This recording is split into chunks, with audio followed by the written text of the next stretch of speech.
Білорусь – це суспільство недемократичне. В Білорусі Лукашенко – це режим, який тримається в тому числі на силовому ресурсі, в тому числі на російському силовому ресурсі.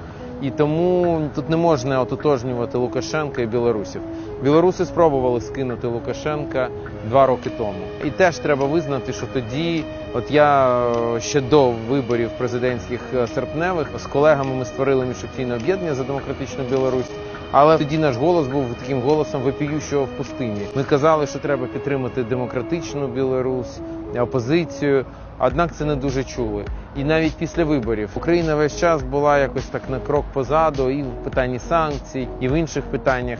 І довгий час Лукашенко загравали. Тому шукати, знаєте, хто тут винний, нема сенсу. Виграє тільки одна людина, яку звуть Путін. І нам точно не можна це робити. Я закликаю українців не робити з Білорусі ворога.